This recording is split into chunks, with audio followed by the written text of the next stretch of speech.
debunking the myth that Chelsea were not a club before 2003 and before Roman Abramovich's takeover. There's a lot of jokes about Chelsea and all the history being after 2003. But the fact of the matter is that is not the case. Chelsea, as you're going to see from the evidence in this video, were a club on the rise and definitely up there. The only problem we had was definitely financial problems, but we were up there, I tell you.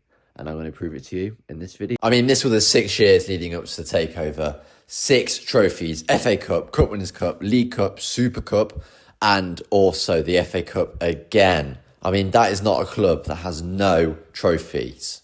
And not only that, our Super Cup win was against Real Madrid, the most iconic club in European football history ever. And if you look at the team before takeover, I mean, Petit, Lampard, Desailly and Gallas, some absolute icons of Chelsea's history. Not only that, you've got people like Hullet and Desailly in the past as well. I mean, here we are. We finished 4th, the Champions League club, when we took over. And before then, for like 6 or 7 years, as you can see, we're finishing 6th or just above 6th. Like, a club doing that nowadays would be seen as a threat and a relatively big club or an important club at the time. And that's exactly what Chelsea were. We weren't nothing. We weren't in the Championship fighting relegation, even in the Prem fighting relegation. We're an established Premier League top division team. And as you can see here, the late Sven-Goran Eriksson said that he told Roman Abramovich to buy Chelsea, not Spurs. People don't talk about that enough. Roman Abramovich had the chance. He could have bought Spurs, he could have bought Fulham. He was more interested in the London club because of what comes with London compared to like Manchester or Liverpool. And yeah, I mean, Chelsea had an established title.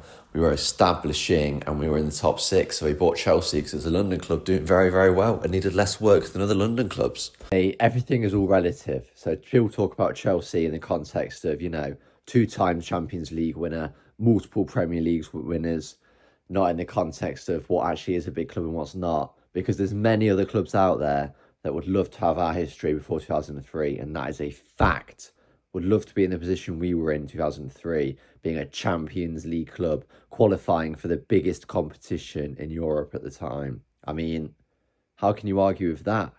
It's like a club finishing 4th in the Prem, having previous first divisions, winning the FA Cup, beating Real Madrid in the Super Cup final not even that long before that. Chelsea were on the rise, and there were some absolute legends lining up for Chelsea on that last day, as you see in the video. So overall, I think obviously Chelsea before 2003 definitely weren't in the biggest 4 or 5 clubs in the Prem ever or in the English division ever. But nowadays, obviously, we are, which is why people go Chelsea were nothing before 2003, because it's relative.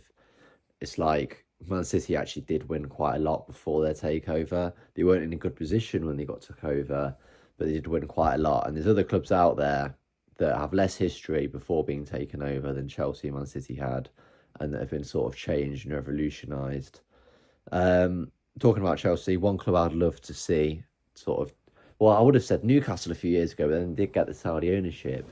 One club that would really work, I think Sheffield Wednesday. I think their fans are amazing. And I think a new ownership there, especially with the guy, saying this, saying that, and doing many different things would be good. Because Sheffield Wednesday, I believe, I'm not too sure, I'm not really had an update on Sheffield. Ooh, my voice. They have good fans, they have loyal fans, and it'd be like Newcastle getting to take over with Sheffield Wednesday. I don't know if all the Sheffield Wednesday fans move to Sheffield United, though, I don't know, but I doubt it heavily.